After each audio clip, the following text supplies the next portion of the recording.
ओम गणेशाय नमः। आइए सुनते हैं श्रावण मास संकष्टी चतुर्थी की यह कथा। संकष्टी गणेश चतुर्थी व्रत प्रत्येक मास के कृष्ण पक्ष की चतुर्थी को किया जाता है। श्रावण मास के कृष्ण पक्ष की चतुर्थी को किया जाने वाला व्रत श्रावण संकष्टी गणेश चतुर्थी व्रत कहलाता है।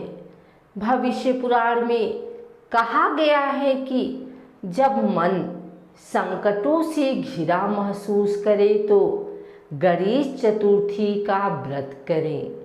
इससे कष्ट दूर होते हैं और धर्म, अर्थ, मोक्ष, विद्या, धन व आरोग्य की प्राप्ति होती है। आइए सुनते हैं श्रावण मास गणेश चतुर्थी व्रत कथा। ऋषिगण पूछते हैं कि हे स्कंद कुमार, दरिद्रता, शोक, कुष्ठ आदि से विकलांग, शत्रुओं से संतप्त, राज्य से निष्कासित राज, सदैव दुखी रहने वाले, धनहीन, समस्त उपद्रवों से पीड़ित, विद्याहीन, संतानहीन, घर से निष्कासित लोगों, रोगियों एवं अपने कल्याण की कामना करने वाले लोगों को क्या उपाय करना चाहिए जिससे उनका कल्याण हो और उनके उपरोक्त कष्टों का निवारण हो। यदि आप कोई उपाय जानते हो तो उसे बतलाइए।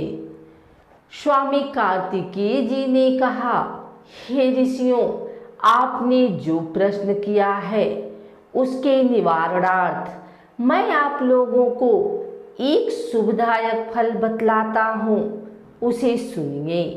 इस व्रत के करने से पृथ्वी के समस्त प्राणी सभी संकटों से मुक्त हो जाते हैं। यह व्रतराज महापुण्यकारी एवं मानवों को सभी कार्यों में सफलता प्रदान करने वाला है। विशेषतया यदि इस व्रत को महिलाएं करें तो उन्हें संतान एवं सौभाग्य की वृद्धि होती है। इस व्रत को धर्मराज युधिष्ठिर ने किया था। पूर्व काल में राजच्युत होकर अपने भाइयों के साथ जब धर्मराज वन में चले गए थे तो उस वनवास काल में भगवान श्री कृष्ण ने उनसे कहा था। युधिष्ठिर ने भगवान कृष्ण से अपने कष्टों के समनार्थ जो प्रश्न किया था उस कथा को आप श्रवण कीजिए। युधिष्ठिर पूछते हैं कि हे पुरुषोत्तम, ऐसा कौन सा उपाय है जिससे हम वर्तमान संकटों से मुक्त हो सकें? हे गदाधर, आप सर्वज्ञ हैं। हम लोगों को आगे आप किसी प्रकार का कष्ट न भुगतना पड़े, ऐसा उपाय बतलाइए। स्कंद कुमार जी कहते हैं कि जब धैर्यवान युधिष्ठिर विनम्र भाव से हाथ जोड़कर बारंबार अपने कष्टों के निवारण का उपाय पूछने लगे तो भगवान श्री कृष्ण ने कहा कि हे राजन, संपूर्ण कामनाओं को पूर्ण करने वाला एक बहुत बड़ा गुप्त व्रत है। हे युधिष्ठिर, इस व्रत के संबंध में मैंने आज तक किसी को नहीं बतलाया है।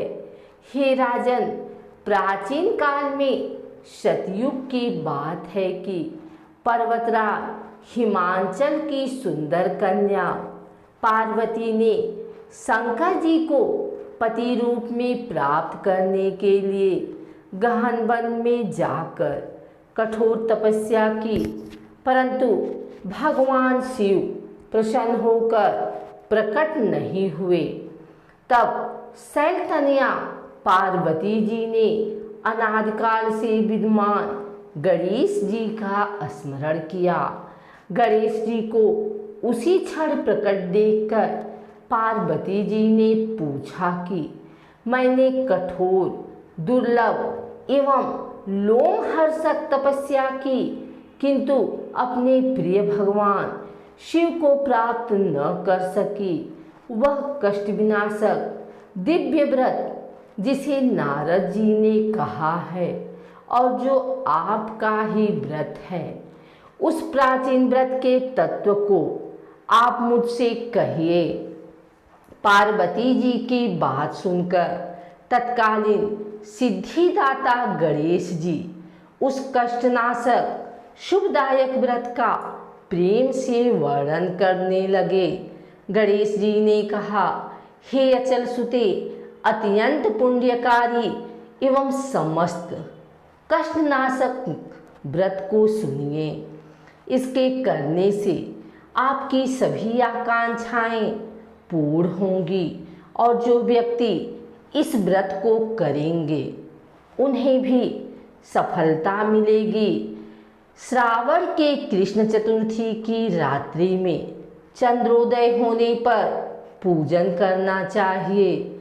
उस दिन मन में संकल्प करें कि जब तक चंद्रोदय नहीं होगा मैं निराहार रहूंगी। पहले गणेश पूजन करके भोजन करूंगी। मन में ऐसा निश्चय करना चाहिए। इसके बाद सफ़ेद तिल के जल से स्नान करें, मेरा पूजन करें। यदि सामर्थ्य हो तो प्रतिमास स्वर्ण की मूर्ति का पूजन करें।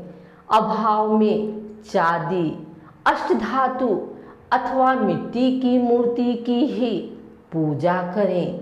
अपनी शक्ति के अनुसार सोने, चांदी, तांबे अथवा मिट्टी के कलश में जल भरकर उस पर गणेश जी की प्रतिमा स्थापित करें। मूर्ति कलश पर वस्त्राच्छादन करके अष्टदल कमल की आकृति बनावें और उसी मूर्ति की स्थापना करें। तत्पश्चात षोडशोपचार विधि से भक्तिपूर्वक पूजन करें। मूर्ति का ध्यान निम्न प्रकार से करें। हे लंबोदर, 4 भुजा वाले, 3 नेत्र वाले, लाल रंग वाले, हे नीलवर्ण वाले, शोभा के भंडार, प्रसन्न मुख वाले गणेश जी, मैं आपका ध्यान करती हूँ। हे गजानन, मैं आपका आवाहन करती हूँ। हे विघ्नराज, आपको प्रणाम करती हूँ। यह आसन है। हे लंबोदर, यह आपके लिए पाद्य है। हे शंकर सुवन, यह आपके लिए अर्घ्य है। हे उमापुत्र, यह आपके स्नानार्थ जल है। हे वक्रतुंड, यह आपके लिए आचमनीय जल है। हे शूर्पकर्ण, यह आपके लिए वस्त्र है। हे सुशोभित, यह आपके लिए यज्ञोपवीत है। हे गणेश्वर, यह आपके लिए रोली चंदन है। हे विघ्न विनाशन, यह आपके लिए फूल है। हे विकट, यह आपके लिए धूप बत्ती है। हे वामन, यह आपके लिए दीपक है। हे सर्वदेव, यह आपके लिए लड्डू का नैवेद्य है। हे देव, यह आपके निमित्त फल है। हे विघ्नहर्ता, यह आपके निमित्त मेरा प्रणाम है। प्रणाम करने के बाद क्षमा प्रार्थना करें।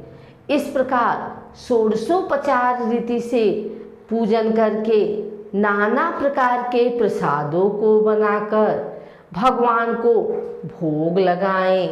हे देवी, शुद्ध देसी घी में 15 लड्डू बनाएं।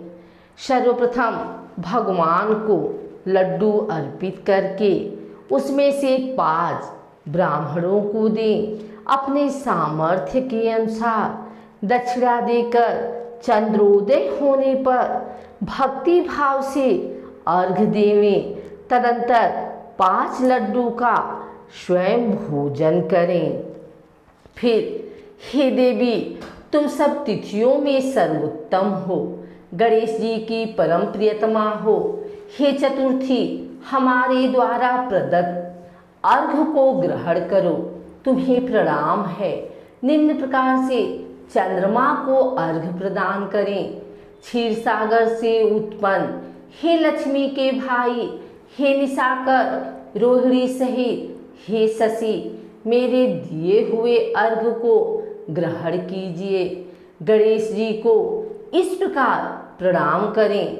हे लंबोदर, आप संपूर्ण इच्छाओं को पूर्ण करने वाले हैं, आपको प्रणाम है। हे समस्त विघ्नों के नाशक, आप मेरी अभिलाषाओं को पूर्ण करें। तत्पश्चात ब्राह्मण की प्रार्थना करें। हे द्विजराज, आपको नमस्कार है, आप साक्षात देव स्वरूप हैं। गणेश जी प्रसन्नता के लिए हम आपको लड्डू समर्पित कर रहे हैं। आप हम दोनों का उद्धार करने के लिए दक्षिणा सहित इन 5 लड्डुओं को स्वीकार करें। हम आपको नमस्कार करते हैं। इसके बाद ब्राह्मण भोजन कराकर गणेश जी से प्रार्थना करें।